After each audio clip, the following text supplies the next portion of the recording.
Hello जवाटी, क्या हाल चाल। मैं वरुण महाजन, आपका और अपना प्यारा सा YouTube चैनल जिसका नाम है PCM वॉरियर, उस पर आपका स्वागत करता हूं। मैंने बताया इस चैनल पर आपको हर रोज कम से कम एक वीडियो मिलेगी जिसका कंटेंट बेहतरीन होगा। ठीक है, तो चलो आज हम मान लो मैंने आपको स्प्रिंग वाला है ना, स्प्रिंग वाला मान लो बेसिक स्प्रिंग का क्या होता है, स्प्रिंग में कैसे फोर्स एक्ट करती है, उसके बेसिक न्यूमेरिकल पिछली वीडियो में करवाए थे। ठीक है, आज मैं स्प्रिंग वाले का मान लो एक और वीडियो बना रहा हूं जिसमें मैं थोड़े बढ़िया क्वेश्चन करवाऊंगा, जिसमें कटिंग ऑफ स्प्रिंग वाले क्वेश्चन करेंगे, स्प्रिंग कॉम्बिनेशन की क्या करेंगे, बात करेंगे। ठीक है, तो बहुत इंपॉर्टेंट टॉपिक है, चाहे मान लो क्लास 11 के पॉइंट ऑफ व्यू से देखो, चाहे मान लो जेई या नीट के पॉइंट ऑफ व्यू से देखो, इसमें से क्वेश्चन पूछे जाते हैं आपको। ठीक है, तो चलो स्टार्ट करते हैं। कौन सा मान लो क्या है कि भाई टॉपिक मान लो स्प्रिंग वाला सेकंड लेक्चर, पहला लेक्चर मैंने मान लो पढ़ा दिया है, उसको जरूर देखना, उसके बाद ये लेक्चर को देखना, बहुत आसान लगेगा। ठीक है, तो चलो स्टार्ट करते हैं। ठीक, स्प्रिंग कटिंग। ठीक है, तो चलो पहला क्वेश्चन लिखते हैं स्प्रिंग कटिंग वाला। मान लो 2m मास है, ये मास 2m दी है, ये आपको क्या दिया है m दिया है, मान यहां पर स्प्रिंग लगाया, यहां पर मास क्या दिया है m दिया है। ठीक है, तो मान लो ये, तो सिस्टम पहले आपको सिस्टम दिया है, सिस्टम इक्विलिब्रियम में है। If string is cut, find the acceleration of 2m mass। ठीक है, तो ये आपका क्वेश्चन है। चलो देखते हैं कि सबसे पहले जब भी ऐसा क्वेश्चन आए स्प्रिंग कटिंग वाला, पहले इक्विलिब्रियम में सारी वैल्यूज क्या करो, फाइंड करो। क्या बोल रहे हो सर, एक बार फिर से बताना। पहले तो ये सिस्टम इक्विलिब्रियम में है, इक्विलिब्रियम में होगा तो यहां से हम सारी वैल्यूज लिख सकते हैं, पहले उसकी वैल्यू लिखो। उसके बाद उन्होंने कहा है if string is cut, string मतलब रस्सी को काट दिया, तो रस्सी कहां पे है सर, ये वाली, तो इसको काटा है, इसको काटने के बाद एक्सेलरेशन ऑफ 2m मास, मतलब इस मास के एक्सेलरेशन क्या करनी है, फाइंड करनी है। ठीक है, तो चलो सर कर सकते हैं, कैसे करेंगे चलो देखते हैं। ठीक है, तो सबसे पहले इक्विलिब्रियम में तो मेरे को पता है नीचे की तरफ कौन सी फोर्स है, mg लग रही है, ऊपर की तरफ कौन सी फोर्स लग रही है, नीचे की तरफ mg, ऊपर की तरफ कौन सी, इसको बैलेंस कौन करेगा, स्प्रिंग फोर्स, तो इसका मतलब स्प्रिंग फोर्स इधर को लग रही है। अब इधर आ जाओ, इधर स्प्रिंग फोर्स किधर को लगेगी सर, नीचे की तरफ लगेगी स्प्रिंग फोर्स, इसको बैलेंस करने के लिए यहां पर क्या लगेगी, टेंशनल फोर्स लगेगी। ठीक है, तो यहां पे निकालते हैं पहले इसकी एफबीडी से क्या समझ आया, एफएस स्प्रिंग फोर्स किसके बराबर आ गई, mg के बराबर आ गई, तो ये आपकी फर्स्ट इक्वेशन बन गई। इसको इक्वेशन नंबर 1 लिख लो, इसकी एफबीडी है ना, दो ही फोर्सेस एक्ट कर रही हैं, स्प्रिंग फोर्स और mg दोनों बैलेंस है, क्योंकि इक्विलिब्रियम में, इक्विलिब्रियम मतलब नेट फोर्स 0, ये वाली फोर्स इसके बराबर हो गई, ये पहला हो गया। अब इसकी बात करो, इसकी एफबीडी बनाओ, तो सर इसकी एफबीडी बनाएंगे, एफबीडी आप मान लो आपको समझ आ ही गया होगा, मैं आपको अलग एफबीडी बना के नहीं बता रहा, वो टाइम वेस्टेज होता है। ठीक है, पहले मतलब जो अगर आपने मेरी पिछली वीडियो देखी है तो उनमें मैंने आपको अच्छे तरीके से एफबीडी बना के बताई थी। अब आपने थोड़ा सा सीखना है, बार बार एफबीडी नहीं बनाने, यहां से ही चीजों को सीखना क्या करना है, शुरू करना है। तो सिंपल सी बात है सर, एफबीडी का मतलब होता है ये, इस पे दो ही फोर्सेस एक्ट कर रही, इस पे भी दो ही कर रही, एक टेंशनल एक एफएस, तो इसका मतलब टेंशनल फोर्स किसके बराबर है, सॉरी इस पे एक फोर्स स्प्रिंग फोर्स एक्ट कर रही, एक मास वाली भी तो कर रही, ग्रेविटी फोर्स, तो ग्रेविटी कितनी एक्ट कर रही नीचे की तरफ, 2m मास है, तो 2m इंटू क्या होगा j, ये फोर्स एक्ट कर रही, तो इसका मतलब एक्चुअल में इस पे कितनी फोर्सेस एक्ट कर रही हैं, तीन फोर्सेस क्या कर रही हैं, एक्ट कर रही हैं, दो ये एक टेंशनल फोर्स। तो सिंपल सी बात है सर, टेंशनल फोर्स किसके बराबर होगा, है ना, इक्विलिब्रियम मतलब ऊपर वाली फोर्स नीचे वाली फोर्स के बराबर, तो नीचे कौन कौन सी फोर्स है, Fs प्लस 2mj, तो फिर टेंशनल फोर्स किसके बराबर, स्प्रिंग फोर्स कितनी है सर, mj प्लस कितना हो गया 2mj, तो इसका मतलब टेंशनल फोर्स कितनी हो गई, 3mg आपकी क्या हो गई, टेंशनल फोर्स हो गई। ठीक है, तो पहले तो हमेशा इक्विलिब्रियम वाली कंडीशन बनानी है, इक्विलिब्रियम वाली बन गई। अब उसके बाद चीजों को क्या करना है, एक्सप्लेन करना है, तो चलो एक्सप्लेन करते हैं चीजों को। मान लो अगला क्वेश्चन क्या करते हैं, सॉल्व करते हैं।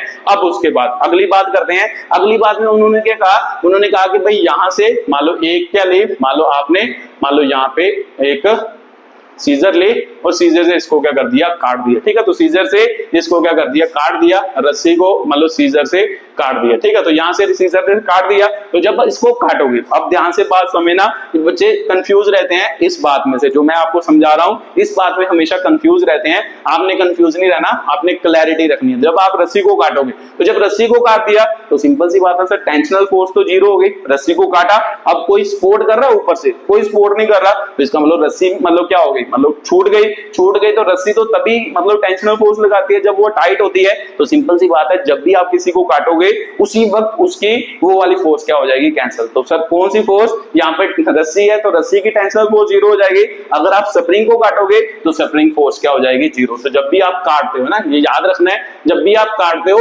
उसी वक्त टेंशनल फोर्स भी जीरो हो जाती है, स्प्रिंग फोर्स अगर स्प्रिंग को काटते हैं ना, काटते हैं ये बात बोल रहा हूं, मतलब स्प्रिंग फोर्स क्या हो जाती है, जीरो हो जाती है जब भी आप उसको काटते हो। तो सिंपल सी बात है, पहली तो ये बात क्लियर हो गई।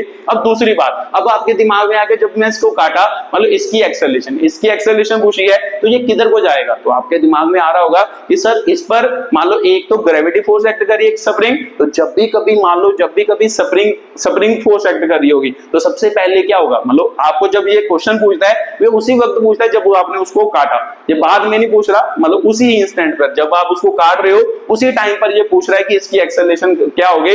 उसके बाद 2 सेकंड बाद 3 सेकंड बाद इसका मोशन कुछ भी हो उसके बारे में हमने बात नहीं करनी, जस्ट जब कट किया है, कट की कटिंग के वक्त ही आप इसकी क्या बताओ, एक्सेलरेशन बताओ। तो जब आपने इसको कट किया है तो ध्यान से बात को समझना कि एक्चुअल में जब भी कभी आप कटिंग करते हो तो पहले तो देखो ये सिस्टम क्या था, खींचा हुआ था ना, ऐसे खींचा हुआ था। तो जब भी आप किसे कट करोगे तो सबसे पहले इस पर ग्रेविटी एक्ट नहीं करेगी, ग्रेविटी तो एक्ट कर रही है, सबसे पहले इंस्टेंटली स्प्रिंग फोर्स क्या होती है, जीरो। मतलब स्प्रिंग इसको अंदर की तरफ क्या करता है, खींचता है, तो जब अंदर की तरफ खींचता है तो सबसे पहले स्प्रिंग फोर्स एक्ट करती है, ग्रेविटी की वजह से ये दोनों नीचे की तरफ नहीं जाते, सबसे पहले इंस्टेंटली स्प्रिंग फोर्स की वजह से ये वाला मास क्या आता है नीचे, तो ये वाला मास मतलब इंस्टेंटली जब भी आपने कटिंग की उस वक्त ये क्या रहता है, रेस्ट पे रहता है। क्या बोल रहे हो सर, एक बार फिर से ये ध्यान से सुनना, ये कंफ्यूजिंग पॉइंट होता है, जब भी आप स्प्रिंग को काटते हो उसी वक्त पहले ग्रेविटी की वजह से ये नीचे की तरफ नहीं जाते, सबसे पहले हमेशा इंस्टेंटली जो इसमें एक्सटेंशन हुई है स्प्रिंग की वजह से, मान लो वो एक्सटेंशन क्या होती है, खत्म होती है। पहले स्प्रिंग मान लो क्या करता है, नीचे की तरफ आता है, उसके बाद ये ग्रेविटी की वजह से क्या करते हैं, मूव करते हैं। तो अभी हमने मतलब कुछ टाइम बाद नहीं देखना, हमें तो उसकी उसी इंस्टेंट पे देखना है जब आपने काटा। तो जब आपने काटा उस वक्त हमेशा स्प्रिंग की वजह से ये मास क्या आएगा, नीचे वाला मास क्या रहेगा, रेस्ट पे रहेगा। तो ठीक है सर, बात मेरे को क्लियर हो गई। अगर इसकी एक्सेलरेशन पूछता तो आपने सीधा कहना था इसकी एक्सेलरेशन क्या है, जीरो, इंस्टेंटली जीरो है, मतलब जब आपने रस्सी को काटा उस वक्त इसकी एक्सेलरेशन जीरो है। तो जब ये मास नीचे आएगा उसके बाद ये दोनों ग्रेविटी की वजह से नीचे जाएंगे, तब की बात नहीं कर रहा, ये उस वक्त की बात कर रहा है जब आपने रस्सी को काटा। तो जब भी रस्सी को काटोगे ये मास पहले नीचे आएगा स्प्रिंग, मतलब जब अपनी नॉर्मल पोजीशन पे आएगा उसके बाद ये नीचे की तरफ जाना क्या हो जाएंगे, शुरू हो जाएंगे। ठीक है, तो ये बात मेरे को आप समझ आ गई। तो इसका मतलब ये एक्सेलरेट कर रहा होगा, तो एक्सेलरेशन किधर को होगी, नीचे की तरफ, तो इसकी एक्सेलरेशन निकालनी है। तो सर एफ नेट किसके बराबर है ना, इसकी एक्सेलरेशन निकालनी है, तो नेट फोर्स किसके बराबर, तो मेरे को पता है सर ये मास नीचे की तरफ आ रहा, तो इसकी नेट फोर्स कैसे निकालेंगे, तो निकाल सकते हैं इसकी नेट फोर्स। अगर ये मास नीचे की तरफ आ रहा तो नेट फोर्स नीचे की तरफ, अब नेट फोर्स नीचे की तरफ कौन कौन सी फोर्स एक्ट कर रही है, तो आपके दिमाग में क्लियर होगा सर, नीचे की तरफ तो दो फोर्सेज लग रही थी ये वाले, तो इसका मतलब एक स्प्रिंग फोर्स हो गई, एक 2 mg फोर्स एक्ट कर रही है, ये दोनों फोर्सेज एक्ट कर रही है। तो नेट फोर्स का मतलब होता है मास इंटू एक्सेलरेशन, इसका मास कितना 2m है, एक्सेलरेशन a मानी है, तो fs की वैल्यू कितनी है, स्प्रिंग फोर्स mg है, तो यहां सीधा देखो fs प्लस 2 mg किसके बराबर है सर, टेंशनल फोर्स के, तो टेंशनल फोर्स किसके बराबर है, 3 mg के। तो यहां पे बल लो fs फोर्स mg प्लस क्या हो गया, 2 mg हो गया, तो सिंपल सी बात है sir 2ma is equal to 3 mg हो गया, तो m से m गया, इसका मतलब एक्सेलरेशन की वैल्यू कितनी बनी, यहां से एक्सेलरेशन 3g बटे कितनी बनी, 2 बनी। ठीक है, तो ये आपकी एक्सेलरेशन होगी किस स्प्रिंग किस मास की उस वक्त ये मास क्या होगा, रेस्ट पे, इसकी एक्सेलरेशन क्या होगी, जीरो होगी। ठीक है, तो सर बात मेरे को समझ आ गई, बात मेरे को क्लियर हो गई। बाकी एक दो क्वेश्चन और करोगे फिर आपको और बात क्या होगी, क्लियर होगी कि भाई क्या मैं बोल रहा हूं, कैसे मैं बोल रहा हूं। चलो उसके बाद एक क्वेश्चन और करते हैं, फिर 3 स्प्रिंग वाला करते हैं। कई बार 3 स्प्रिंग वाला क्वेश्चन भी आता है, उसे क्या करते हैं, एक्सप्लेन करते हैं। तो सबसे पहले तो चलो एक क्वेश्चन और करते हैं, आसान सा क्वेश्चन करते हैं। मान लो ये वाला,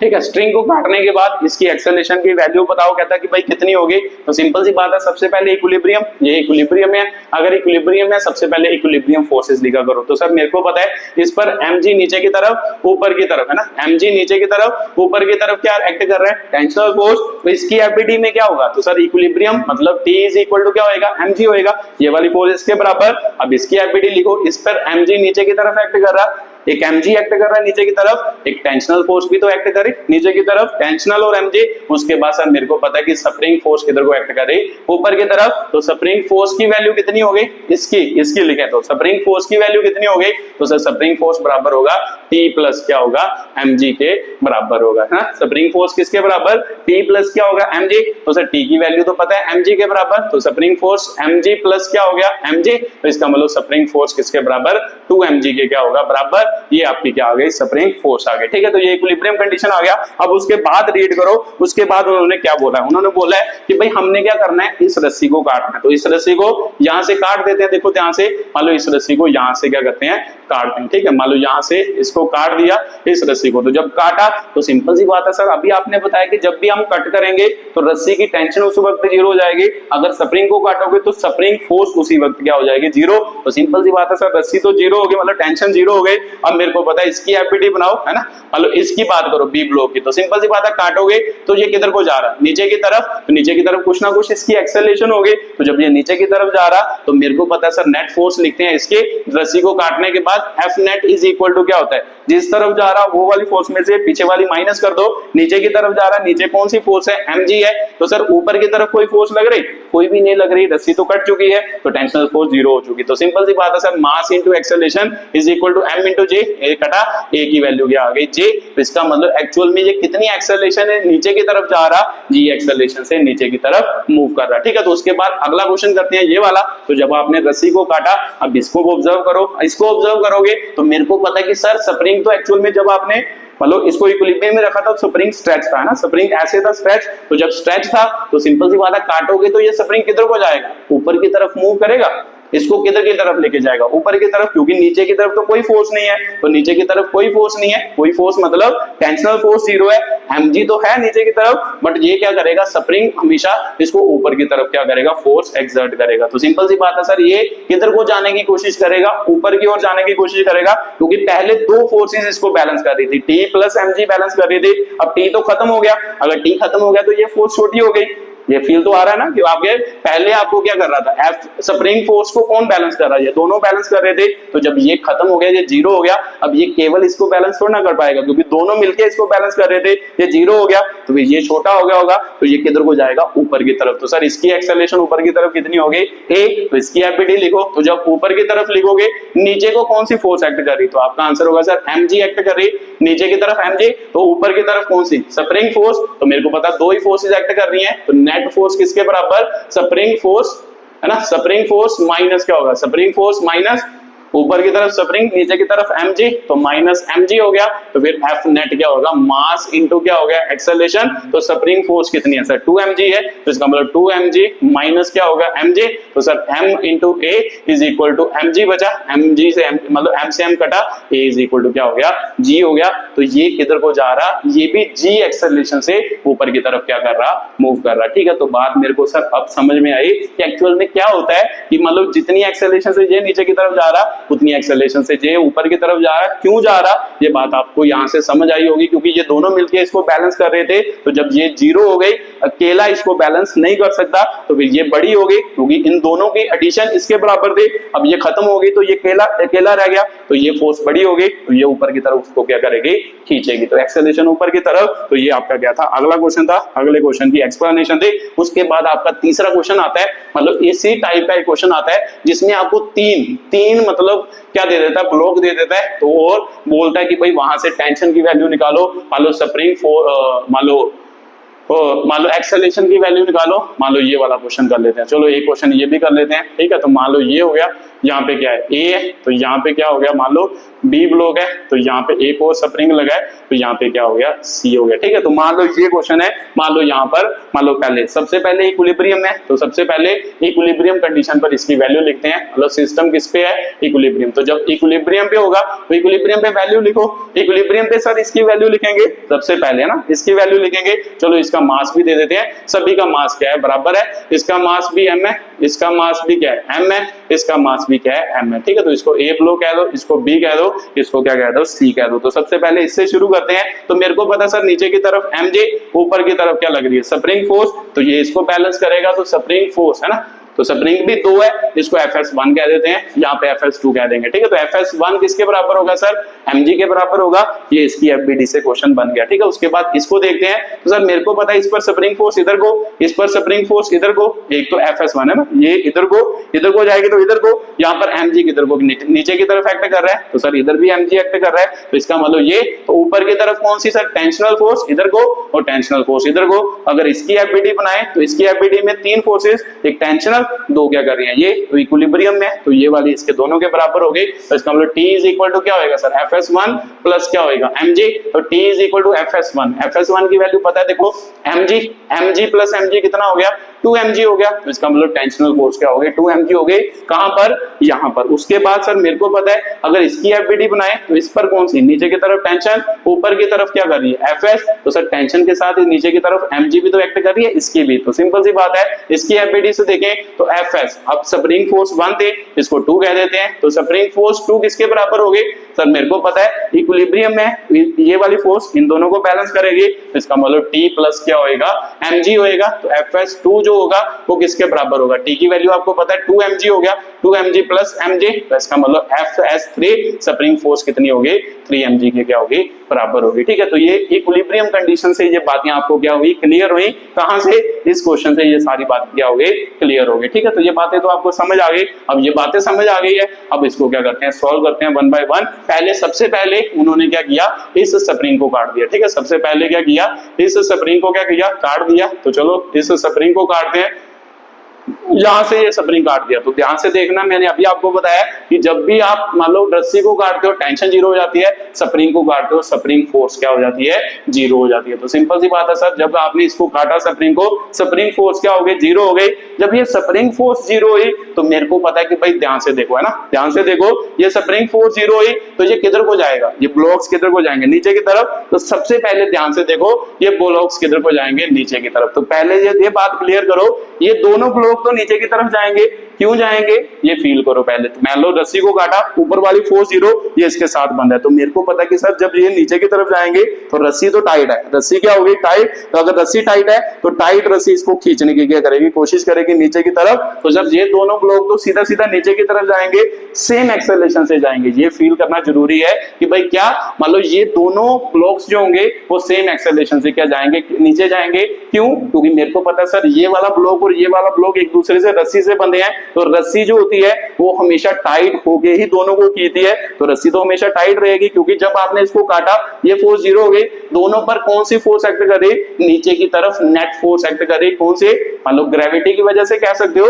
या स्प्रिंग फोर्स इसको क्या कर रही, एक्ट कर रही है ना। ऊपर तो कोई फोर्स एक्ट नहीं कर रही, इन दोनों को आपको पता है न्यूटन थर्ड लॉ के अकॉर्डिंग ये फोर्सेस तो एक दूसरे को बैलेंस कर देते, तो इन दोनों पर दो फोर्सेस एक्ट कर रही है ना, इन दोनों पर एक मतलब स्प्रिंग फोर्स एक्ट कर रही, एक तो आपकी क्या है ग्रेविटी फोर्स भी एक्ट कर रही नीचे की तरफ। तो दोनों फोर्सेस इसको दोनों को क्या करेंगे, नीचे की तरफ खींचेंगे। अगर नीचे की तरफ खींचेंगे तो स्प्रिंग टाइट है, तो दोनों सेम एक्सेलरेशन से क्या जाएंगे, नीचे की तरफ जाएंगे। तो इन दोनों की एक्सेलरेशन तो सेम हो गई। उसके बाद इसकी बात करें तो सर अभी आपने बताया देखो, इनको बीच, इन दोनों के और इनके बीच क्या है, स्प्रिंग है। तो स्प्रिंग, जब भी स्प्रिंग आता है तो सबसे पहले आपको पता है कि जब आपने मतलब इसको इक्विलिब्रियम में रखा तो ये स्प्रिंग क्या होगा, स्ट्रेच होगा। तो अगर स्ट्रेच होगा तो सबसे पहले ये दोनों फोर्सेस, दोनों ब्लॉक्स क्या करेंगे, ये स्प्रिंग को क्या करेंगे, नॉर्मल पोजीशन पर लाएंगे। क्या सर, एक बार फिर से रिपीट करना, जब आपने इसको काटा, पहले ये दोनों बॉक्स क्या करेंगे, ये स्प्रिंग को नॉर्मल पोजीशन पर लाने की कोशिश करेंगे, क्योंकि स्प्रिंग क्या हुआ है, स्ट्रेच हुआ है। ये मैंने पहले भी समझाया कि जब भी आप किसी चीज को मतलब काटते हो उसके बाद पहले वो नॉर्मल पोजीशन पर आने की कोशिश करता है। तो सिंपल सी बात है, ये नॉर्मल पोजीशन पर आएंगे। जब नॉर्मल पोजीशन पर आ गए उसके बाद क्या करेंगे, ये सभी क्या करेंगे, गट्ठा मूव करना क्या करेंगे नीचे की तरफ। जब स्प्रिंग फोर्स क्या हो जाएगी, मतलब नॉर्मल पोजीशन पर स्प्रिंग क्या आ जाएगा। तो सिंपल सी बात है सर, मेरे को पता है ये क्वेश्चन मेरे को बाद के मोशन के बारे में नहीं पूछ रहा, जब आपने काटा उस वाले मोशन के बारे में पूछ रहा है। तो जब आपने काटा, ये दोनों ब्लॉक सेम एक्सेलरेशन से नीचे की तरफ आएंगे, उसके बाद ये जो तीसरा ब्लॉक होगा, ये वाला तीसरा ब्लॉक ये मूव नहीं करेगा, क्योंकि ये दोनों ब्लॉक पहले स्प्रिंग फोर्स को खत्म करेंगे। जब स्प्रिंग नॉर्मल पोजीशन पे आएगा, फिर तीनों ब्लॉक नीचे की तरफ क्या करेंगे, मूव करेंगे। तो सिंपल सी बात है सर, वो तो अलग बात है, हम तो कटिंग की बात कर रहे हैं। तो इसका मतलब सबसे पहले आपके पहला केस ले ना, पहला केस ले, सबसे ऊपर वाला स्प्रिंग मतलब 2 काट दिया।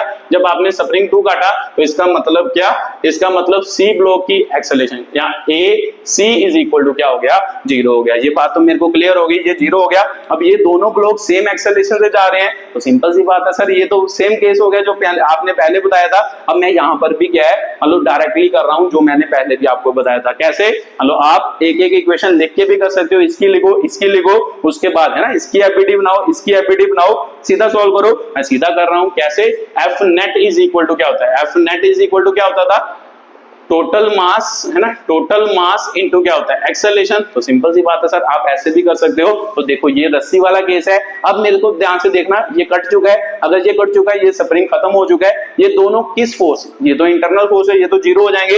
इन दोनों पर कौन कौन सी फोर्स एक्ट कर रही है, तो सर एक तो ये mg एक्ट कर रहा है नीचे की तरफ, एक ये mg कर रहा है, 2mg एक्ट कर रहा है, एक कौन सी एक्ट कर रही है, स्प्रिंग फोर्स एक्ट कर रही है। इसका मतलब 3 फोर्सेज एक्ट कर रही है। तो नेट फोर्स क्या होगी, तो नेट फोर्स तो नीचे की तरफ है, नीचे की तरफ 1 mg 2 mg है ना, ये दोनों नीचे की तरफ एक्ट कर रही है, एक स्प्रिंग फोर्स एक्ट कर रही है। तो इसका मतलब नेट फोर्स जो होगी वो किसके बराबर होगा, Fs1 प्लस mg प्लस क्या होगा, सॉरी mg होगा, है ना। ये नेट फोर्स की वैल्यू होगी। फिर से एक बार देख लो, नेट फोर्स का मतलब होता है कि कौन सी फोर्स इन पर एक्ट कर रही है, दोनों ब्लॉक पर। तो सर एक ये वाली mg एक्ट कर रही, एक ये वाली mg एक्ट कर रही, एक Fs1 एक्ट कर रही, ये तीनों फोर्सेज एक्ट कर रही हैं। ये नेट फोर्स की वैल्यू है। तो Fs1 की वैल्यू आपको पता है mg है, mg plus mg plus mg 3 mg हो गया। इसका मतलब इसके ऊपर 3 mg एक्ट कर रहा है ना, net force 3 mg is equal to total mass. तो इनका टोटल मास कितने हैं, 1 और 2 m हो गया। तो टोटल मास 2 m हो गया, इनटू क्या हो गया, एक्सेलरेशन। तो सर एक्सेलरेशन की वैल्यू 3 mg अपॉन कितना हो गया, 2m, m से m गया। तो इसका मतलब एक्सेलरेशन की वैल्यू 3/2 क्या आ गई, g आ गई। तो इसका मतलब ये एक्सेलरेशन इसकी भी है, इसकी भी है। तो सिंपल सी बात है सर, a और b ब्लॉक की जो एक्सेलरेशन होगी वो 3/2 क्या होगी, g होगी। चलो जो ये आपकी एक्सेलरेशन निकल गई। अब आप इसको क्या कर सकते थे, मतलब एफबीडी से भी सोल्व कर सकते थे। एफबीडी से कैसे, मैंने तो ये डायरेक्ट मेथड बताया कि भाई ऐसे भी कर सकते हो। आप एफबीडी बना के कर सकते थे। इसकी एफबीडी बनाते तो आपको पता है कि भाई अगर इसकी एफबीडी बनाते तो इसके ऊपर नेट फोर्स, इसकी एफ नेट लिखते तो नेट फोर्स क्या होनी थी, नीचे की तरफ फोर्स ऊपर से ऊपर मतलब नीचे की तरफ फोर्स में से ऊपर वाली फोर्स माइनस करनी थी। तो नीचे कौन कौन सी, ये दोनों एक्ट कर रही हैं, तो इन दोनों का सम नीचे की तरफ, इसका मतलब t प्लस mj नीचे की तरफ एक्ट कर रही है, ऊपर की तरफ कोई एक्ट कर रही है। तो आपका आंसर होना था नहीं सर, कोई ऊपर की तरफ एक्ट नहीं कर रही। तो इसका मतलब m में t प्लस क्या होना था, mg होना था। ये यहां से निकाल लिया। अब दूसरा मान लो ये हो गया। अब दूसरे की लिखते, इसकी एफबीडी लिखते, तो इसका मोशन भी कितनी एक्सेलरेशन से नीचे की तरफ। तो इसका मतलब f net is equal to क्या होना था, नीचे की तरफ। तो नीचे वाली फोर्स बड़ी होनी थी, तो नीचे कौन सी फोर्स है सर, ये दोनों Fs1 प्लस क्या होना था mj माइनस क्या होना था, ऊपर वाली फोर्स, ऊपर कौन सी है, टेंशनल क्या है, फोर्स है। ठीक है, तो यहां से आप इसकी वैल्यू निकाल के सॉल्व कर सकते थे। यहां से भी एक्सेलरेशन की वैल्यू निकाल सकते थे। जैसे मान लो कि भाई f नेट, तो नेट फोर्स इसके ऊपर भी क्या होनी थी sir, mass into acceleration, mass into acceleration same हो गया।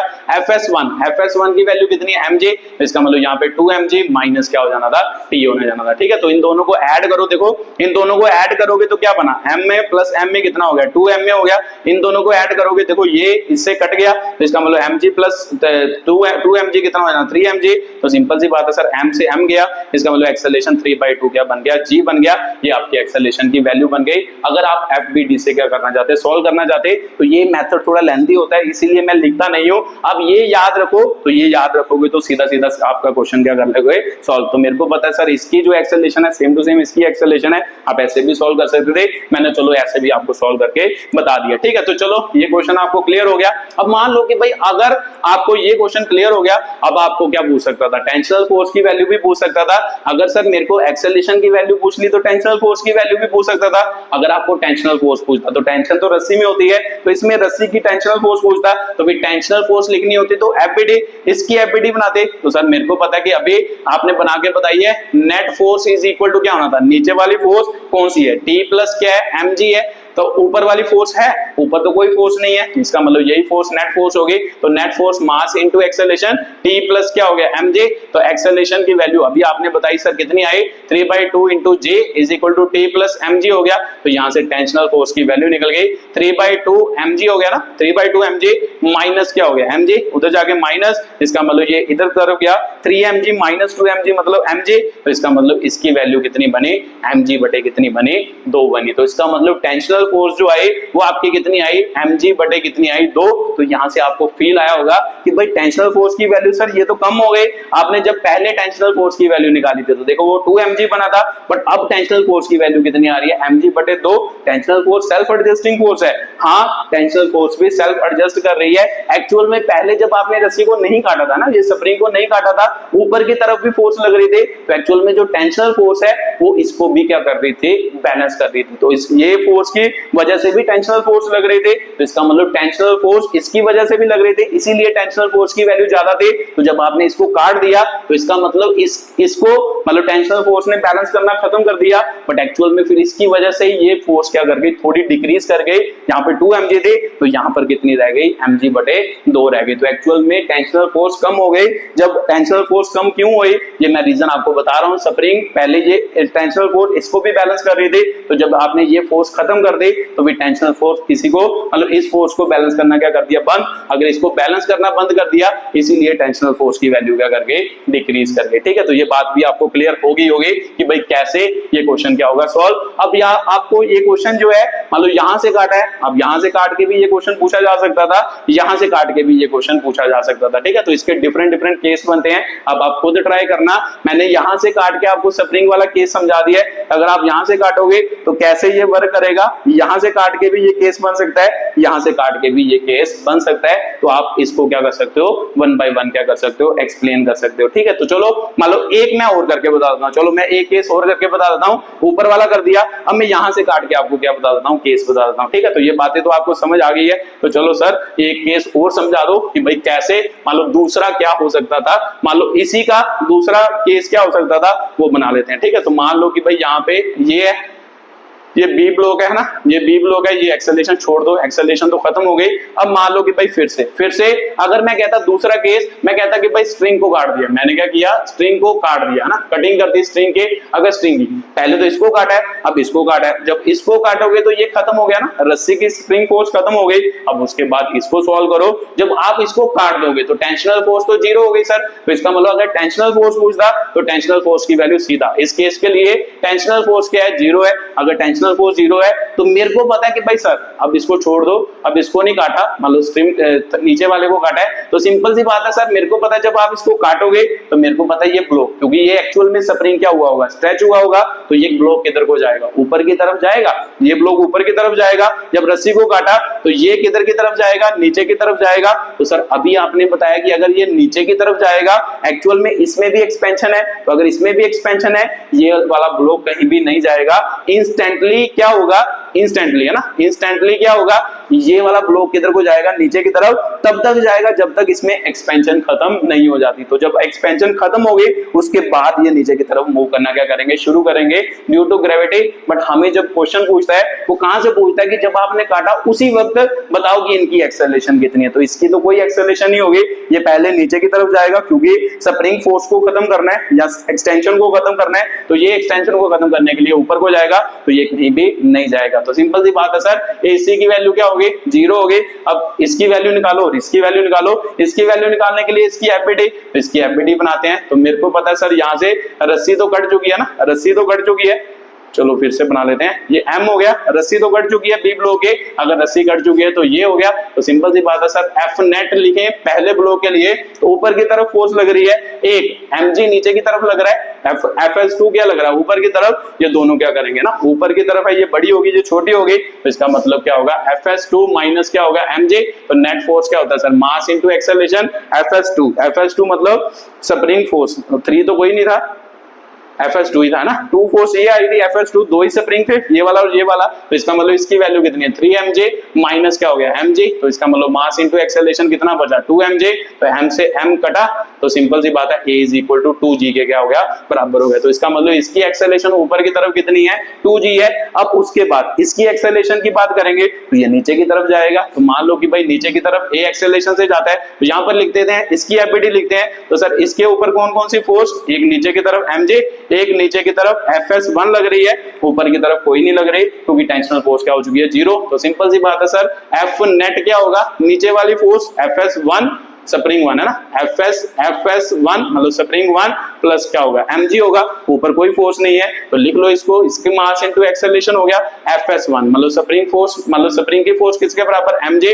प्लस क्या हो गया mj, तो इसका मतलब मास इनटू एक्सेलरेशन 2mg हो गया, तो m से m कटा, a इज इक्वल टू क्या हो गया 2g के क्या हो गया बराबर हो गया। ठीक है, तो ये बात भी आपको जहां से समझ आई होगी कि इसकी एक्सेलरेशन नीचे की तरफ 2g है, इसकी एक्सेलरेशन ऊपर की तरफ क्या है 2g, तो ये आपको यहां से भी क्वेश्चन पूछ सकता था कि यहां पर काटता तो तब बताओ, तो तब आपको ट्राई करना। ठीक है, तो चलो ये बात आपको समझ आई होगी, फील आई होगी कि कैसे ये क्वेश्चन के साथ क्या करना होता है, डील करना होता है। तो चलो एक क्वेश्चन और करते हैं, उसमें आपको और ज्यादा समझ आएगा। मान लो वो कौन सा क्वेश्चन है, मतलब इसी टाइप का क्वेश्चन है कटिंग वाला, वो एक क्वेश्चन मैं और एक्सप्लेन करके बता देता हूं कि कैसे उस क्वेश्चन के साथ क्या करेंगे, डील करेंगे। ठीक है, तो चलो मान लो कि भाई ये, मान लो ये आपका क्या हो गया M हो गया, उसके बाद यहाँ पे उन्होंने क्या लगाया, स्प्रिंग लगाया, स्प्रिंग के बाद यहाँ पे उन्होंने रस्सी बांध दी है। ठीक है, तो मान लो यहाँ पे एक टेबल है, यहाँ पे ब्लॉक है, तो यहाँ से ये नीचे की तरफ जा रहा है ब्लॉक, मान लो इसका मास आपको दी है M2 दी है। ठीक है, तो इसका मास M2 दी है, इसका मास M1 दी है, तो मान लो ये सिस्टम पहले क्या है इक्विलिब्रियम में है, सबसे पहले ये इक्विलिब्रियम में है। अगर इक्विलिब्रियम में है, बाद में पूछ रहा है find acceleration, find acceleration of each block, find acceleration of each block when string is cut, is cut। ठीक है, तो ये आपको पूछ रहा है, तो चलो सॉल्व करते हैं। तो देखो ध्यान से, सबसे पहले इक्विलिब्रियम कंडीशन लिखते हैं, तो सर इस पे M2G नीचे की तरफ, इस पे टेंशनल फोर्स T, तो इसके टेंशनल फोर्स T इधर को, इधर टेंशनल फोर्स T इधर को, तो इधर क्या लगता होगा स्प्रिंग फोर्स बैलेंस करता होगा। तो मैंने आपको पहले ही बोला कि जब रस्सी हो तो उसे क्या ले लो, टेंशनल फोर्स ही ले लो, स्प्रिंग को मतलब टेंशनल फोर्स की तरह ही अज्यूम करो। तो मेरे को पता है कि सर मान लो अब मैं इसको स्प्रिंग नहीं मार रहा, इसको टेंशन मान लेता हूं, तो इसको इधर की तरफ क्या लग रहा होगा, अगर स्प्रिंग मानना चाहते हो तो स्प्रिंग मान लो, तो अगर स्प्रिंग मानते हो तो फिर सर FS स्प्रिंग फोर्स इधर को लगती होगी, तो इसको स्प्रिंग फोर्स इधर से इधर की तरफ लगती होगी। तो स्प्रिंग फोर्स इधर रस्सी है तो ये इधर की तरफ, इधर की तरफ, यहाँ पे टेंशन क्या होगा अलग होगा ना, यहाँ पे ये रस्सी अलग है, यहाँ पे टेंशन T1 हो गया,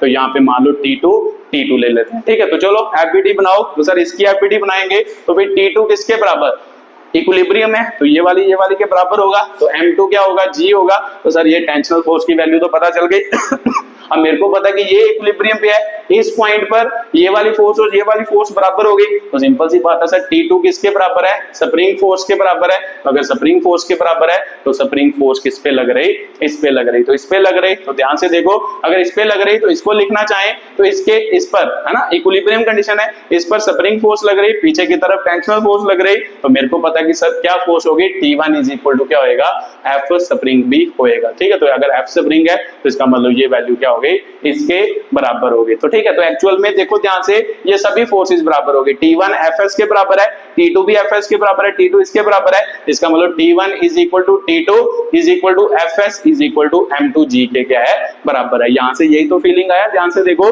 कि ये इक्विलिब्रियम पे है तो इसका मतलब ये इसके बराबर होगी, तो ये इसके बराबर होगी। देखो ये दोनों फोर्सेस बराबर, ये दोनों फोर्सेस बराबर, और T2 किसके बराबर, FS के। अगर T2 FS के बराबर तो T2 T1 के बराबर भी होगा, T1 T2 बराबर और FS के भी बराबर, और T2 E2 किसके बराबर, इसके बराबर, इसका मतलब ये सभी क्या होंगे, इक्वल होंगे इक्विलिब्रियम में। ठीक है, तो चलो इक्विलिब्रियम कंडीशन तो नहीं करनी। उसके बाद उन्होंने बोला कि भाई इसको काट दिया, तो जब इसको काटा, अब ध्यान से देखो, इसको काटा तो मैंने अभी आपको बताया कि जब भी कभी काटे तो इसका मतलब जब भी कभी स्प्रिंग हो तो स्प्रिंग तो स्ट्रेच होता है, तो सर यहाँ पे टेंशनल फोर्स क्या होगी, जीरो, तो यहाँ पे टेंशनल फोर्स जीरो। सबसे पहले ये वाला जो मान लो ब्लॉक होगा ये इधर की तरफ क्या जाएगा, मूव करेगा। क्यों जाएगा, क्योंकि मेरे को पता है इधर स्प्रिंग फोर्स एक्ट कर रही है, तो अगर इधर स्प्रिंग फोर्स एक्ट कर रही है, सबसे पहले ये स्प्रिंग फोर्स को क्या करेगा, बैलेंस करेगा। जो स्प्रिंग में एक्सपेंशन हुआ है सबसे पहले उसको बैलेंस करेगा, तो जब उसको बैलेंस करेगा उसके बाद ये दोनों ब्लॉक नीचे की तरफ मूव करना क्या करेंगे, शुरू करेंगे ड्यू टू ग्रेविटी। तो उसके बाद वाली तो बात हमने नहीं करनी, हमने जस्ट इंस्टेंट पे बात करनी है।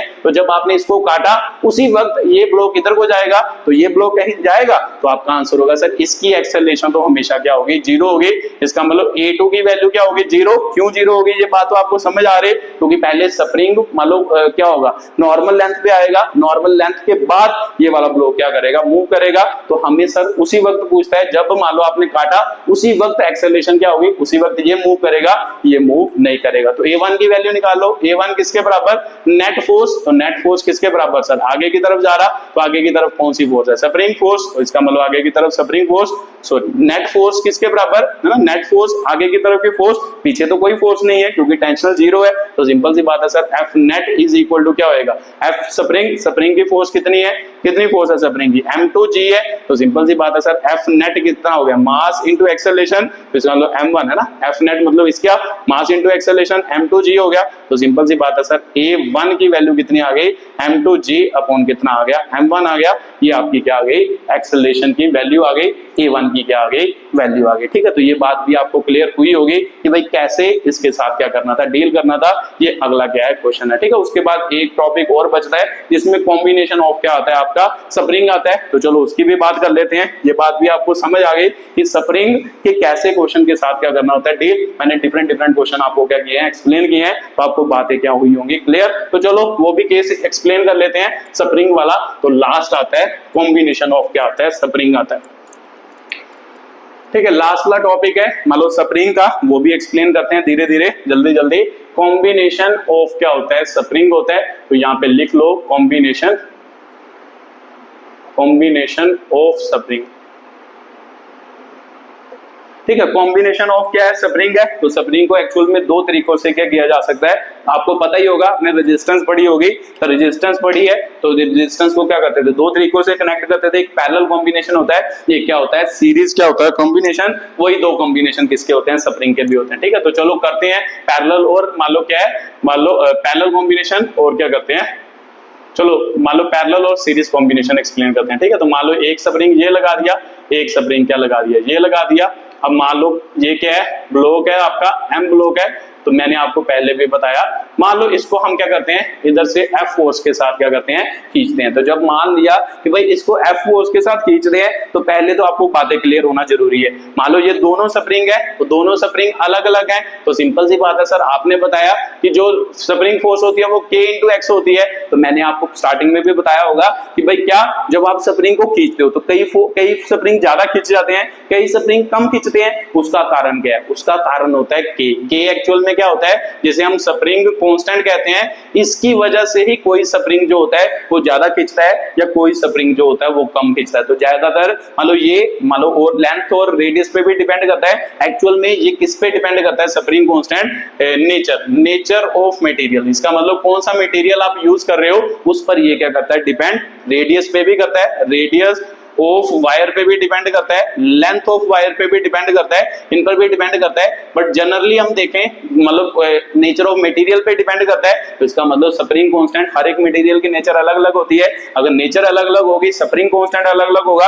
अगर स्प्रिंग कांस्टेंट अलग अलग होगा तो सिंपल सी बात है कि उसकी वजह से कोई स्प्रिंग ज्यादा खींचेगा, कोई स्प्रिंग क्या करेगा, कम खींचेगा। कोई स्प्रिंग ज्यादा खींचेगा, कोई कम खींचेगा। तो इसका मतलब सर मेरे को समझ आ गया कि भाई स्प्रिंग कांस्टेंट की वजह से कोई स्प्रिंग ज्यादा खींचता है, कोई स्प्रिंग क्या करता है, कम खींचता है। तो चलो देखते हैं कि भाई क्या, अब मान लो इसीलिए मैंने इसका कांस्टेंट K माना, इसका कांस्टेंट K2 माना। तो अब आपको पूछा जाए, मान लो ये बात तो आपको क्लियर हो गई। अब आपको पूछा जाए कि जब आप इसको खींचोगे, है ना, मान लो इस मास को खींचोगे तो ये दोनों मतलब इक्वली खींचेंगे। तो आपका आंसर होगा सर इक्वली तो नहीं खींचेंगे।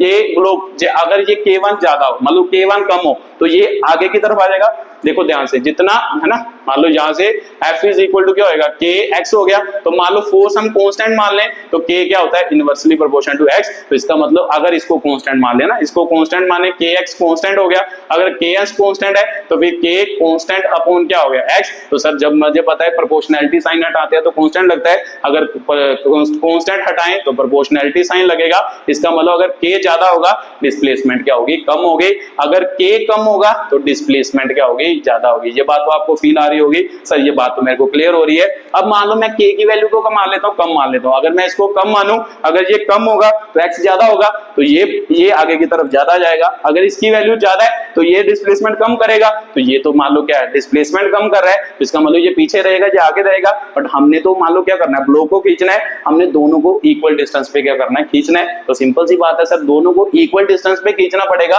दोनों पर डिफरेंट डिफरेंट क्या लगानी पड़ेगी, फोर्स लगानी पड़ेगी, क्योंकि ये हमेशा पीछे की तरफ रहने की कोशिश करेगा, ये ज्यादा आगे की तरफ जाना कोशिश करेगा, क्योंकि के इनवर्सली प्रोपोर्शनल टू क्या होता है, एक्स। अगर दोनों को इकट्ठा खींचना है कि एक स्प्रिंग पर, इस पर इसका के ज्यादा है, इस पर फोर्स ज्यादा लगानी पड़ेगी, अगर फोर्स ज्यादा लगाएंगे तभी एक्स की वैल्यू क्या होगी, ज्यादा, क्योंकि इसका के क्या है, ज्यादा है। अगर फोर्स ज्यादा लगाएंगे ये आगे की तरफ जाएगा, ये भी आगे की तरफ, इस पर कम फोर्स लगानी पड़ेगी, इस पर क्या लगानी पड़ेगी, ज्यादा फोर्स। यहां से समझ आ रहा है ना, ये बात आपको फील आ रही है कि के इनवर्सली प्रोपोर्शनल टू एक्स है। अगर इसकी डिस्प्लेसमेंट, दोनों की डिस्प्लेसमेंट बराबर करनी है, इसकी डिस्प्लेसमेंट कम हो रही है क्योंकि इसकी के की वैल्यू ज्यादा है, तो सिंपल सी बात है सर, के ज्यादा है तो इसका मतलब इसकी ज्यादा डिस्प्लेसमेंट करनी है तो फोर्स को बढ़ाना पड़ेगा, इस पर फोर्स ज्यादा होगी, इस पर फोर्स क्या होगी, कम होगी। ठीक है, तो बात मेरे को क्लियर हो गई। तो चलो इसको आप लिखते हैं कि भाई कैसे, है ना, मान लो इसकी फोर्स कितनी है, इसकी फोर्स को मान लेते हैं F1, इसकी फोर्स को क्या मान लेते हैं, F2 मान लेते हैं। तो ये भी बात मेरे को समझ आ गई क्यों F1 और F2 होगा। अब मान लो दोनों को कितना डिस्प्लेस करना है, Y क्या करना है, डिस्प्लेस करना है। मान लो दोनों स्प्रिंग को कितना आगे ले जाना है, Y तक ले जाना है आगे। अगर Y तक ले जाना है तो इन दोनों को एक स्प्रिंग मान लो, पहले इन दोनों को एक स्प्रिंग मान लो। तो जब इन दोनों को एक स्प्रिंग मानेंगे तो सिंपल सी बात है सर, आपने इसको कितना आगे खींचा स्प्रिंग को, Y क्या दी, डिस्प्लेसमेंट दी, है ना। एक स्प्रिंग को कितना खींचा, Y डिस्प्लेसमेंट की। तो मेरे को पता है कि सर जब भी कभी ऐसा केस आए, मतलब जिसमें मान लो देखो ध्यान से, डिस्प्लेसमेंट तो दोनों स्प्रिंग की, डिस्प्लेसमेंट दोनों स्प्रिंग की कितनी करनी है, सेम करनी है। मतलब Y1 या इसको Y1 है ना, मान लो दोनों स्प्रिंग की डिस्प्लेसमेंट कितनी है, Y है, पर दोनों की फोर्सेस क्या है, अलग अलग। इस पर F1 फोर्स लगानी पड़ रही है, एक पर F2 लगानी पड़ रही है। तो मान लो टोटल फोर्स हमने कितनी लगाई है, F लगाई है। तो इसका मतलब फोर्स देखो डिफरेंट डिफरेंट है। इस ब्लॉक पर आपने F फोर्स लगाई है, इस पर F1 लगाई है, इस पर F2 लगाई है। तो जो भी फोर्स अलग अलग हो, अगर डिस्प्लेसमेंट पूछा जाए तो इन दोनों की डिस्प्लेसमेंट, तीनों की डिस्प्लेसमेंट क्या है, सेम है। इस मास की भी डिस्प्लेसमेंट सेम है, स्प्रिंग की भी सेम है, इसकी भी सेम है। तो जो कभी भी जो चीज डिफरेंट होगी वहां से क्वेश्चन को सॉल्व करना क्या करना होता है, शुरू करना होता है। तो मेरे को पता है सर यहाँ पर क्या अलग अलग है, फोर्स अलग अलग है। तो अगर फोर्स अलग अलग होगी तो इसको मैं ऐसे लिख सकता हूँ कि एक्चुअल में यही फोर्स दोनों जगह पर काम कर रही है। तो इसका मतलब F इज इक्वल टू क्या होगा, F1 प्लस क्या होगा, F2 होगा। अब स्प्रिंग की वैल्यू लिखते हैं ना, F is equal to F1 F2 क्या होगा, ये टोटल फोर्स है, ये इन दोनों के सम के क्या होगी, बराबर होगी। ये बात तो मेरे को समझ आ ही रही है कि भाई जब इसको खींचेंगे ये दोनों का सम जो होगा वो एक्चुअल में इसके बराबर होगा, वो तो कोई भी फोर्स एक्ट नहीं कर रही। ये बात मेरे को क्लियर हो गई। ठीक है, तो चलो अब मान लो कि भाई ये एक्चुअल में फोर्स कहां होगी, स्प्रिंग फोर्स, ये भी स्प्रिंग फोर्स होगी पीछे की तरफ, मान लो ये होगा। ठीक है, तो चलो मान लो लिखते हैं F1 की वैल्यू क्या होगी सर, के हमने क्या माना है, 1 माना है। उसके बाद डिस्प्लेसमेंट, इसकी और इसकी डिस्प्लेसमेंट कितनी हुई है, Y, दोनों को इकट्ठा खींचा है, मतलब कहां तक खींचा, Y, तो डिस्प्लेसमेंट तो यही हुई है। अगर F2 लिखे तो F2 किसके बराबर, उसका स्प्रिंग कांस्टेंट K2, तो डिस्प्लेसमेंट तो इसकी भी Y ही हुई है, ध्यान से देखो Y हुई है। F1 और F2 की वैल्यू यहां से आ गई आपके। अब उसके बाद अगर मैं पूछता कि भाई ये है ना, मान लो टोटल इसको एक स्प्रिंग मान लेते, जब मैंने दूसरा केस बनाया इसको एक स्प्रिंग मान लेते, तो इसको M मान लेते, तो यहाँ पे डिस्प्लेसमेंट कितनी हुई, Y। तो इसको हम इसके स्प्रिंग कांस्टेंट को क्या कह देते हैं, K इक्विवेलेंट। मतलब कुछ ना कुछ टोटल होना का कोई ना कोई स्प्रिंग कांस्टेंट होगा, इक्विवेलेंट कांस्टेंट कह दिया। तो सर मान लो इसके लिए लिखें तो मेरे को पता है कि भाई इसके लिए F इज इक्वल टू क्या होगा, K इक्विवेलेंट इनटू क्या होगा, तो इसकी मान लो इस स्प्रिंग की डिस्प्लेसमेंट भी कितनी हुई है, y ही इसकी क्या हुई है, डिस्प्लेसमेंट हुई है। तो एक्चुअल में हम क्या कर रहे हैं कि दो स्प्रिंग अलग अलग होंगे, उनके स्प्रिंग कांस्टेंट को इकट्ठा करने की क्या कर रहे हैं, कोशिश कर रहे हैं। तो सिंपल सी बात है, जब इनको इकट्ठा करोगे तो एक स्प्रिंग बनेगा, एक स्प्रिंग के मान लो जो स्प्रिंग कांस्टेंट होगा, क्या पता क्या वैल्यू होगी, उसको मैंने k इक्विवेलेंट मान लिया, बट मुझे ये पता है कि जब इनको इकट्ठा करेंगे तब भी ये क्या करेंगे, y डिस्प्लेसमेंट करेंगे। इन दोनों का स्प्रिंग कांस्टेंट क्या होगा उसके बारे में हमें कुछ नहीं पता, उसे हमने क्या लिख लिया, k इक्विवेलेंट लिख लिया। तो फिर f की वैल्यू क्या होगी, f मतलब टोटल फोर्स कितनी लग रही है इस पर, तो इसका k इक्विवेलेंट कितना होगा इनटू इसकी डिस्प्लेसमेंट, तो डिस्प्लेसमेंट तो y हो रही है, तो इसका मतलब ये सभी भरो, तो यहाँ पे क्या आएगा, k इक्विवेलेंट इनटू क्या आ गया, y आ गया। यहाँ पर f1 की वैल्यू लिखो k1 इनटू y हो गया, यहाँ पर f2 की वैल्यू लिखो k2 इनटू y, तो यहाँ से y कॉमन निकल रहा है, देखो ना y कॉमन निकल रहा है, इसका मतलब k इक्विवेलेंट आ गया। तो इधर क्या y कॉमन निकला, k1 प्लस k2 आ गया, तो इसका मतलब ये इससे कटा, इसका मतलब k इक्विवेलेंट किसके बराबर, k1 प्लस क्या हो गया, k2 हो गया। ठीक है, तो ये आपकी k इक्विवेलेंट की क्या आ गई वैल्यू। तो आपको समझ आया होगा कि जब भी स्प्रिंग पैरेलल में होते हैं, इन दोनों को जोड़कर एक स्प्रिंग बनाया जाए। देखो ये दोनों, इसका k1 कांस्टेंट था, इसका k2 था, इन दोनों को जोड़कर मैंने एक स्प्रिंग बनाया जिसका स्प्रिंग कांस्टेंट k इक्विवेलेंट वाला। तो इसका मतलब जब भी दो स्प्रिंग पैरेलल होंगे, उनको जोड़कर आप एक स्प्रिंग बनाओगे, तो उसका जो मान लो कांस्टेंट, मान लो जो स्प्रिंग कांस्टेंट होगा वो किसके बराबर होगा, एक्चुअल में दो जो स्प्रिंग है उन दोनों के स्प्रिंग कांस्टेंट की डायरेक्टली क्या होगी, एडिशन होगी। ठीक है, तो अगर आपने रेजिस्टेंस पढ़ा होगा तो एक्चुअल में इसको क्या कहते हैं, पैरेलल कॉम्बिनेशन कहते हैं ना, इसको क्या कहते हैं, पैरेलल कॉम्बिनेशन। तो रेजिस्टेंस में ऐसे नहीं होता था, पैरेलल में 1 अपॉन के ऐड होते थे, सीरीज में ऐसे क्या होते थे, ऐड होते थे। ठीक है, तो अगर मतलब याद रखना चाहते हैं कि जैसे आपने रेजिस्टेंस वाला केस पढ़ा था, रेजिस्टेंस में सीरीज में ऐसे ऐड होते थे, तो आपने याद रखना कि जब मान लो आप स्प्रिंग वाला केस पढ़ते हो तो स्प्रिंग में क्या होते हैं, रेजिस्टेंस का क्या होता है, उल्टा, मतलब पैरेलल में सीधा सीधा ऐड होंगे और मतलब सीरीज कॉम्बिनेशन करेंगे उसमें उल्टा होंगे क्या होंगे, ऐड होंगे। वो भी करके बताता हूं, ये पैरेलल वाला तो आपको समझ आ गया होगा। ठीक है, तो याद रखना है जब भी कभी पैरेलल दिए होंगे स्प्रिंग, इन दोनों को इकट्ठा मान के इसका जो इक्विवेलेंट कांस्टेंट होगा वो एक्चुअल में दोनों के एडिशन के क्या होगा, बराबर होगा। ठीक है, तो ये बात आपको फील आ गई होगी। उसके बाद आगे दूसरा केस करते हैं जब स्प्रिंग क्या होंगे, सीरीज में होंगे। अब सीरीज वाला केस एक्सप्लेन करते हैं, फिर उसको क्या करते हैं, एक्सप्लेन। ठीक है, तो चलो मान लो अगर सीरीज में लें, तो सीरीज में लेंगे तो क्या, मान लो सीरीज में लेंगे तो कैसे, मान लो एक आपने क्या ले लिया स्प्रिंग, मान लो यहाँ पे ये आपने क्या ले लिया, मान लो यहाँ पे दीवार ले ली, यहाँ से मान लो एक्चुअल में दो आपने क्या लगा दिए, स्प्रिंग लगा दिए। ठीक है, दो स्प्रिंग लगा दिए, दोनों को जोड़ के क्या बना दिया, मान लो एक स्प्रिंग बना दिया। यहाँ पे फिर से आपने मास क्या ले लिया m, तो इस पर इधर के क्या लगाई, फोर्स लगाई। अब आप मेरे को बताओ कि जब आप फोर्स लगा रहे हो यहाँ पर, तो ये सभी क्या है, मासलेस स्प्रिंग है। तो जब सर स्प्रिंग मासलेस होते हैं तो एक्चुअल में ये वाली जो फोर्स होगी, ये फोर्स सभी में इक्वल जाएगी।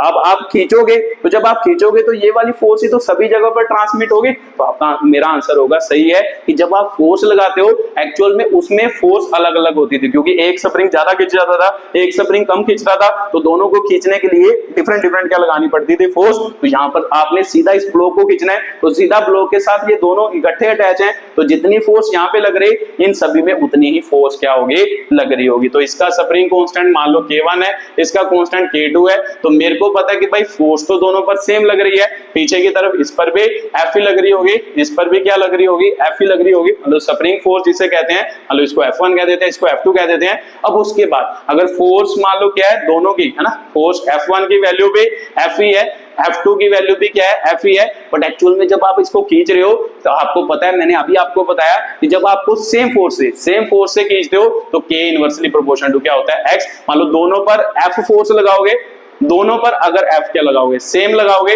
इन दोनों पर सेम फोर्स लगा रहे हो तो K inversely proportional to X। तो इसका मतलब जिसका K ज्यादा होगा उसकी डिस्प्लेसमेंट क्या होगी, कम होगी। तो सिंपल सी बात है सर, इसमें डिस्प्लेसमेंट अलग अलग होगी। मान लो अगर इसको 2 माना है तो इसको y2 मान लेते हैं, इसको क्या मान लेते हैं, y1 मान लेते हैं। तो ये बात आपको समझ आई होगी कि भाई क्यों, है ना। मान लो आपने सेम फोर्स लगाई, एक्चुअल में सीरीज में क्या होता है, सेम फोर्स लगती है, जितने फोर्स से खींचा तो सेम टू सेम फोर्स सभी स्प्रिंग में गई होगी। तो सेम स्प्रिंग में फोर्स सेम, तो K inversely proportional to X। अगर मान लो किसी का K ज्यादा होगा उसकी डिस्प्लेसमेंट क्या होगी, कम। तो सिंपल सी बात है सर, K1 या K2 में एक ज्यादा होगा एक कम होगा, क्योंकि अलग अलग माने हैं। तो सिंपल सी बात है उनकी डिस्प्लेसमेंट भी क्या होगी, अलग अलग होगी। एक की y1 ले लेते हैं, एक की y2 ले लेते हैं। ठीक है, तो बात आपको क्लियर हो गई। तो मैंने अभी आपको बताया कि जब भी कभी किसी चीज को ड्राइव करना हो, जो चीज डिफरेंट हो, वहां से क्या करो, शुरू करो। तो आपको पता है कि भाई अगर मैं पूछूं डिस्प्लेसमेंट, इसकी डिस्प्लेसमेंट कितनी हुई, इसकी कुछ ना कुछ डिस्प्लेसमेंट हुई होगी, उसको y y कह देते हैं, इसकी y हुई, इसकी y1 हुई, इसकी y2 हुई।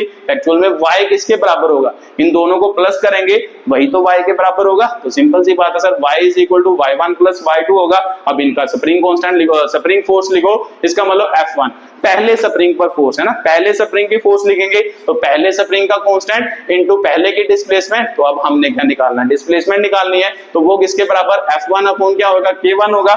इसी के साथ F2 निकालते हैं, तो F2 इज इक्वल टू क्या होगा, K2 है ना, F2 is equal to K2 into Y2। तो फिर F2 अपॉन क्या हो जाएगा ना, K2 हो जाएगा, वो इज इक्वल टू क्या आ जाएगा, Y2 आ जाएगा। तो ध्यान से देखो, एक्चुअल में हमने क्या माना, देखो फोर्स F1 और F2 फोर्स F के बराबर है, तो यहाँ पर भी हम F लिख सकते हैं, यहाँ पर भी हम F लिख सकते हैं। तो इसका मतलब एक इक्वेशन तो ये बनी, एक इक्वेशन है ना, Y2 की वैल्यू ये बने, Y1 की वैल्यू ये बने। अब मान लो कि भाई इन दोनों को अगर इकट्ठा करते हैं तो एक स्प्रिंग बना देते, तो सर एक स्प्रिंग बनाते तो हमें पता है इसका कुछ ना कुछ अलग स्प्रिंग कांस्टेंट होगा, उसे हम K इक्विवेलेंट कह देते हैं। तो जब K इक्विवेलेंट कहेंगे तो K इक्विवेलेंट इसके लिए लिखेंगे, तो इसके लिए क्या, डिस्प्लेसमेंट तो Y हुई, तो इसका मतलब Y डिस्प्लेसमेंट हुई, तो इस पर फोर्स तो सभी पर सेम है, इस पर भी सेम है, इस पर भी सेम है, इस पर भी सेम है। अगर इनको इकट्ठा करेंगे तो फोर्स तो फिर से F ही रहेगी। तो इसका मतलब फोर्स इज इक्वल टू क्या होगा, K इक्विवेलेंट इनटू क्या होगा, डिस्प्लेसमेंट Y। अब Y की वैल्यू निकालनी है तो F अपॉन क्या होगा, K इक्विवेलेंट होगा। ठीक है, तो ये बात भी आपको क्लियर हो गई। ये तीनों वैल्यू यहाँ पर क्या करो, पुट करो।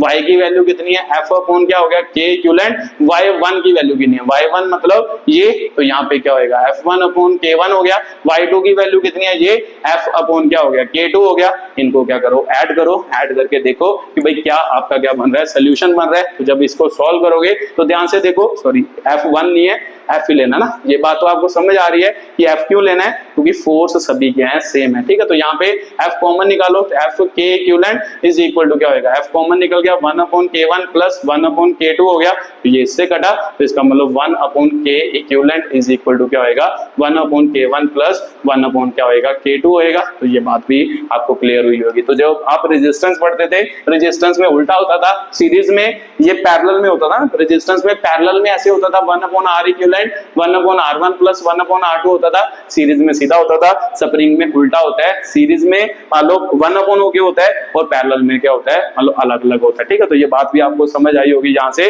तो यहाँ से एक बात आपने और समझनी है कि अगर ये बात आपको समझ आ गई कि भाई इक्विवेलेंट मतलब कैसे, जब स्प्रिंग मान लो लगे होंगे सीरीज और पैरेलल में, कैसे उसका इक्विवेलेंट स्प्रिंग कांस्टेंट लिखेंगे।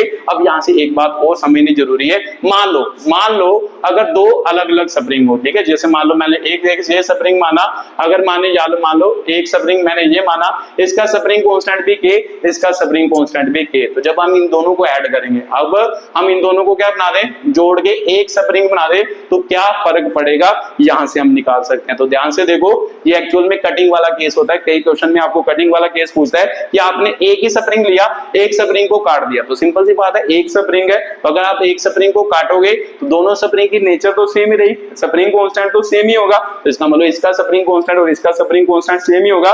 बट मानो कि कैसे हम निकालेंगे, यहां से ये वाली बात सीखते हैं कि अगर दो अलग अलग स्प्रिंग है तो मेरे को पता है जोड़ के एक स्प्रिंग बनाया, तो ये वाला एक्सप्रेशन लगा सकते हैं। ये इसके लिए तो लगाया, दो अलग अलग स्प्रिंग, इनको जोड़कर एक स्प्रिंग बना दिया। तो यहां से K इक्विवेलेंट की वैल्यू निकालते हैं, 1 upon K equivalent is equal to 1 upon K1 की जगह पर K रख देते हैं, प्लस 1 अपॉन K2 की जगह पर भी K रख देते हैं। तो 1 अपॉन K इक्विवेलेंट किसके बराबर, K और K का एलसीएम कितना आ गया, सेम ही आ गया। ऊपर वाले सीधे क्या हो जाते हैं, ऐड। तो इसका मतलब K इक्विवेलेंट, इसको उल्टाओगे तो इसको भी उल्टाओगे, तो सिंपल सी बात है K बटे कितना होगा, 2 होगा। तो ध्यान से देखो, एक्चुअल में इक्विवेलेंट कांस्टेंट यहाँ से ये सीख सकते हैं। मान लो देखो ध्यान से, मान लो K इक्विवेलेंट मतलब सीरीज, अगर सीरीज में स्प्रिंग हो, एक स्प्रिंग के कांस्टेंट को हमने क्या किया, K इक्विवेलेंट का, अब इसको तोड़कर आपने इसमें कन्वर्ट कर दिया, मान लेते हैं। ठीक है, तो अगर मान लो K इक्विवेलेंट की वैल्यू लिखें तो K इक्विवेलेंट की वैल्यू K बटे 2 है। तो यहाँ पर K की वैल्यू लिखें, K की वैल्यू कितनी है, एक्चुअल में 2 इंटू क्या है, K इक्विवेलेंट है। तो क्या मतलब इसका सर, ध्यान से देखना, ये बात ध्यान से समझना, ये समझ आ गई तो बहुत क्वेश्चन समझ आ जाएंगे। K इक्विवेलेंट K बटा 2, ये 2 इधर डिवाइड हो जाके मल्टीप्लाई। एक्चुअल में जब मान लो एक स्प्रिंग होता जिसका स्प्रिंग कांस्टेंट K इक्विवेलेंट होता, आपने इसको दो स्प्रिंग स्प्रिंग में काटा, 2 स्प्रिंग अलग अलग में काटा, तो ध्यान से देखो कि भाई एक्चुअल में एक स्प्रिंग मतलब जो दोनों को काटा, इसकी मान लो कांस्टेंट की वैल्यू k, इसके कांस्टेंट की वैल्यू भी k, तो एक्चुअल में वो k किसके बराबर 2 इंटू क्या होता है k इक्विवेलेंट के क्या होता है बराबर। तो अगर जो भी इसका स्प्रिंग कांस्टेंट होगा और इसकी और इसका जो स्प्रिंग कांस्टेंट आएगा वो किसके बराबर होगा 2k इक्विवेलेंट के क्या होगा बराबर होगा। तो सर बात मेरे को समझ आ रही है कि अगर आपने एक स्प्रिंग लिया, इसका कांस्टेंट आपने क्या मान लिया k इक्विवेलेंट मान लिया, इसको दो पार्ट में तोड़ा, एक ये एक्चुअल में जो इसका स्प्रिंग कांस्टेंट होगा एक्चुअल में इसका स्प्रिंग कांस्टेंट क्या आएगा 2 इंटू दैट क्या आएगा स्प्रिंग कांस्टेंट आएगा। ये फील आपको आ रहा होगा कि k आपने k इसका माना था, k इसका माना था, इसका k इक्विवेलेंट, तो एक्चुअल में जो जब इसको दो हिस्सों में तोड़ा, इन दोनों का k कांस्टेंट जो है वो 2 इंटू k इक्विवेलेंट हो गया। तो ऐसे आप n के लिए भी लिख सकते हो। अगर मैं पूछता कि भाई एक स्प्रिंग लिया, मान लो एक स्प्रिंग लिया, ये वाला है ना, ये वाला स्प्रिंग लिया, इसको मान लो 3 हिस्सों में तोड़ दिया, 3 हिस्सों में तोड़ दिया, तो तीनों का कांस्टेंट क्या ले लेना है, 3 हिस्सों में तोड़ दिया, 3 नहीं 4 बने, 1 2 3 4 हिस्सों में तोड़ दिया। तो एक्चुअल में अगर कहता कि भाई इसका स्प्रिंग कांस्टेंट k इक्विवेलेंट है, अगर इसको 4 हिस्सों में तोड़ा तो मान लो हर एक स्प्रिंग मान लो 1 2 3 4 चारों स्प्रिंग का जो कांस्टेंट आना था वो 4 इंटू क्या आना था 4 इक्विवेलेंट आ जाना था। मतलब क्या कि जो भी एक सीरीज वाला स्प्रिंग होगा उसको जब काटोगे, जितने हिस्सों में काटोगे, उसका जो स्प्रिंग कांस्टेंट होगा हर एक स्प्रिंग का वो उतने टाइम क्या हो जाएगा मल्टीप्लाई। अगर आपने 2 में काटा, देखो एक स्प्रिंग को 2 में काटा 2 से मल्टीप्लाई होगा, अगर आप इसको 4 में काटोगे तो 4 से मल्टीप्लाई होगा, तो अगर आप इसको n में काटोगे, n में काटोगे तो क्या होगा, मतलब k इक्विवेलेंट जो होगा वो k मतलब जो काटा हुआ स्प्रिंग का कांस्टेंट होगा वो n इंटू क्या होगा k इक्विवेलेंट होगा। ये बात आपने याद रखनी है यहां से, ठीक है। तो ये बात आपको समझ आई होगी, फील आया होगा कि क्या मैं बोल रहा हूं, कैसे मैं बोल रहा हूं, ठीक है। तो चलो ये बात भी आपको समझ आ गई कि भाई कैसे इसके साथ क्या करना होता है डील। तो चलो एक आध क्वेश्चन कर लेते हैं इसका, मान लो फिर बाकी आप खुद प्रैक्टिस करना। बाकी बातें मैंने आपको समझा दी हैं कि कांस्टेंट का, बाकी है तो सभी क्वेश्चन क्या होंगे स्प्रिंग के ही होंगे। बस आपने ये याद रखना है कि जब भी आपके पैरेलल और सीरीज कॉम्बिनेशन होगा, आपने दिमाग में उसको एक स्प्रिंग मानना है, एक स्प्रिंग मान के उसको क्या करना है सॉल्व करना है। तो बाकी स्प्रिंग वाले क्वेश्चन तो वही होंगे जो मैंने पीछे समझाए, 2 स्प्रिंग लगे हुए हैं, उनको स्प्रिंग को एक स्प्रिंग मान के ऐसे ही क्वेश्चन को सॉल्व कर देना है जैसे मैंने पीछे आपको क्या समझाए, क्वेश्चन समझाए। चलो देखते हैं कि भाई कैसे मान लो इसकी क्या होगा, मान लो एक्सप्लेनेशन होगी। तो चलो एक आध क्वेश्चन करते हैं, मान लो पहले पैरेलल वाला कर लेते हैं, ठीक है। तो मान लो एक ये है, मान लो ये, तो मान लो यहां पर मान लो एक स्प्रिंग लगाया, यहाँ पे मास लगाया जिसकी वैल्यू 40 किलोग्राम है, तो यहाँ पे दूसरा स्प्रिंग लगाया, मान लो जिसका कांस्टेंट, दोनों का कांस्टेंट क्या है k है ना, दोनों का कांस्टेंट क्या है k है। तो मान लो find elongation in the spring, ठीक है। तो स्प्रिंग की इलोंगेशन की वैल्यू निकालो कि भाई स्प्रिंग की इलोंगेशन की वैल्यू कितनी होगी। तो कर सकते हो, ये क्वेश्चन आसान ही है, कैसे करोगे, ठीक है। तो सबसे पहले क्या करना है, जब भी ऐसा क्वेश्चन आए अपने दिमाग में सोचना है कि ये एक स्प्रिंग है, तो अगर इसको एक बनाना होगा तो मेरे को पता सर पैरेलल कॉम्बिनेशन, पैरेलल में स्प्रिंग तो सीधा ऐड हो जाते हैं, तो सीधा ऐड करोगे तो k प्लस k है ना, k इक्विवेलेंट क्या होता था k1 प्लस k2, अगर 2 में तोड़ोगे, अगर n में तोड़ोगे तो k क्या हो जाएगा n हो जाएगा। तो सिंपल सी बात है k इक्विवेलेंट इसके बराबर होता है, तो सिंपल सी बात है सर दोनों स्प्रिंग को इकट्ठा स्प्रिंग करेंगे तो k इक्विवेलेंट किसके बराबर आ जाएगा 2k के बराबर आ जाएगा। इसका मतलब आपने इन दोनों को एक स्प्रिंग में कन्वर्ट कर लिया, तो स्प्रिंग कांस्टेंट कितना हो गया 2k के क्या हो गया आपका बराबर हो गया। ये दिमाग में क्लियर होना जरूरी है कि स्प्रिंग कांस्टेंट कितना हो गया 2k। अब मेरे को पता है कि भाई बैलेंस ही तो करना है, मान लो अब इसकी एफईडी बनाते हैं, मेरे को पता है कि ये 40 किलोग्राम है, इसके ऊपर एक ही स्प्रिंग काम कर रहा है, पहले तो दोनों का अलग अलग था बट इक्विवेलेंट स्प्रिंग मतलब इन दोनों का स्प्रिंग कांस्टेंट ऐड 2k हो गया। अब ये एक स्प्रिंग है तो इसका कांस्टेंट कितना होगा 2k, किसका क्या होगा कांस्टेंट होगा। तो एक तो इसके ऊपर स्प्रिंग फोर्स लगती होगी ना, इस पे स्प्रिंग फोर्स लगती होगी ऊपर की तरफ, नीचे की तरफ इसका क्या लगता होगा वेट, जो क्या होगा 40 जी। तो मेरे को पता है सर ये इक्विलिब्रियम में है, मान लो ये कंडीशन क्या दिया आपको इक्विलिब्रियम में, अगर इक्विलिब्रियम में दिया है तो इक्विलिब्रियम कंडीशन लिख लो। इक्विलिब्रियम में क्या होता है नेट फोर्स, मतलब दोनों का वैल्यू बराबर, इसका मतलब 40 है ना, नीचे वाली फोर्स नीचे वाली फोर्स मतलब mg इज इक्वल टू क्या होएगा fs होएगा, mg मतलब 40g is equal to spring force हो गई, तो सर 40g मतलब 10 हो गया, तो स्प्रिंग फोर्स क्या होती है k इंटू क्या होती है x होती है, तो सर आपने क्या निकालना है x निकालना है, तो x निकालना है 40 इंटू क्या हो गया 10 अपॉन कितना हो गया k, तो k की वैल्यू लिखी है नहीं लिखी, तो मान लो कि k आपको क्या दिया हो 400 न्यूटन पर मीटर आपको k की वैल्यू दी हो, तो यहाँ पे भर दो k की वैल्यू कितनी दी है 400 है ना, 400 न्यूटन, 400 न्यूटन दे दिया है, तो सिंपल सी बात है सर x की वैल्यू कितनी आ गई, यही आई ना 40 और 1, 400 न्यूटन ही दे दी ना k की वैल्यू, हाँ 400 दी, तो इसका मतलब k की वैल्यू भरो, इसका मतलब एक्सटेंशन कितनी होगी 1 मीटर की क्या होगी एक्सटेंशन होगी, पूरी स्ट्रिंग में कितनी एक्सटेंशन होगी, मतलब अगर इसको 1 मान लोगे तो कितना डिस्प्लेस करेगा 1 मीटर क्या करेगा डिस्प्लेस करेगा, ये बात आपको समझ आई होगी कि भाई कैसे मान लो क्या है 1 मीटर क्या करेगा डिस्प्लेस करेगा, ठीक है, तो कुछ गलती तो नहीं की, और स्प्रिंग कांस्टेंट हमने 2k लेना था, ध्यान से देखो k और k 2k तो बना, अगर 2k बना तो सर 2 इंटू k आना था ना, 2 इंटू k आना था, अगर 2 इंटू k आना था तो यहाँ पे क्या होना था 400 इंटू 2 होना था, तो 400 इंटू 2 मतलब 400 बटे कितना होना था 800 होना था, तो इसका मतलब 1 बटे 2 400 दूना, तो x की वैल्यू 0.5 मीटर के आने थे, ये आने थे, ये ध्यान रखना है कि जब भी स्प्रिंग कांस्टेंट लगा रहे हो तो स्प्रिंग कांस्टेंट का इक्विवेलेंट कांस्टेंट लेना है, तो इक्विवेलेंट कांस्टेंट मतलब इन दोनों का इक्विवेलेंट k इक्विवेलेंट कितना हो गया 2k हो गया, तो यहाँ पे स्प्रिंग कांस्टेंट क्या लेना था 2k लेना था ना कि 1k, तो 2k लिया, तो इसको सॉल्व किया, ये आपकी क्या बन गई वैल्यू बन गई, अगले क्वेश्चन का क्या हो गया एक्सप्लेनेशन हो गया, तो चलो ये भी समझ आ गया, अब उसके बाद एक सीरीज वाला लेते हैं, फिर आप खुद इसकी क्या करना क्वेश्चन करना हो जाएंगे, ठीक है, बस आपने ये ध्यान रखना है कि जब भी स्प्रिंग वाला क्वेश्चन आएगा इसको इकट्ठा करना है, इकट्ठा करके एक स्प्रिंग मानना है, तो इक्विवेलेंट कैसे निकालना है वो मैंने आपको बता दिया कि भाई कैसे, अगर 2 होंगे तो 2 का कैसे निकालते हैं, अगर n हो गया ना, मैंने तो 2 वाला केस किया, n होंगे तो आपको सोन क्या होगा n होगा, ऐसे आप क्या कर सकते हैं मान लो उसकी वैल्यू निकाल सकते हैं, ठीक है, तो चलो एक क्वेश्चन और कर लो, मान लो ये वाला, मान लो इसका, मान लो फिर से इसका कांस्टेंट k दिया है, 2 स्प्रिंग लगाए हैं, इसका कांस्टेंट भी आपको क्या दे दिया, ठीक है, मान लो इसका कांस्टेंट भी दे दिया k, मान लो इसके नीचे फिर से मास कितना लगाया है, मान लो 40 किलोग्राम का क्या लगाया मास लगाया, तो मान लो सिस्टम इक्विलिब्रियम में है ना, सिस्टम इक्विलिब्रियम में है, तो फिर फाइंड करो, फाइंड एलोंगेशन, मान लो एलोंगेशन फाइंड करो कि भाई कितनी एलोंगेशन हुई होगी स्प्रिंग में, तो सबसे पहले जब भी ऐसा क्वेश्चन आए तो सबसे पहले सर इस स्प्रिंग को एक स्प्रिंग मानना है, तो 40 किलोग्राम, इसको एक स्प्रिंग मान लो, एक स्प्रिंग मानोगे तो सर दोनों का कांस्टेंट k, तो जब सर सीरीज में होते हैं तो सीरीज में कैसे करते हैं ना, सीरीज में कैसे करते हैं 1/k equivalent is equal to क्या होएगा 1/k प्लस 1/k, इसका मतलब 1/k इक्विवेलेंट, k एलसीएम आ गया तो 1 + 1 2 हो गया, इसका मतलब k इक्विवेलेंट की वैल्यू कितनी हो गई, सॉरी k अपॉन क्या हो गया 2 हो गया, ये बात तो आपको समझ आ रही है, उल्टाया इसको भी उल्टाया, k इक्विवेलेंट की वैल्यू ये, तो इसका मतलब जब इनको एक स्प्रिंग माना उसका स्प्रिंग कांस्टेंट कितना हो गया k/2, अब इसको क्या कर लो सॉल्व कर लो, ये इसके साथ बंद है, इस पर कौन कौन सी फोर्स, तो सर मेरे को पता है एक फोर्स ये लग रही है जिसे स्प्रिंग फोर्स कहते हैं, एक नीचे की तरफ जिसे क्या कहते हैं mg, तो मेरे को पता है सिस्टम इक्विलिब्रियम में ये दोनों फोर्सेस बराबर होंगे, इसका मतलब स्प्रिंग फोर्स किसके बराबर होगी सर mg के बराबर, तो स्प्रिंग फोर्स कितने k इंटू k इक्विवेलेंट है ना, ये याद रखना है, k इक्विवेलेंट इंटू क्या होगा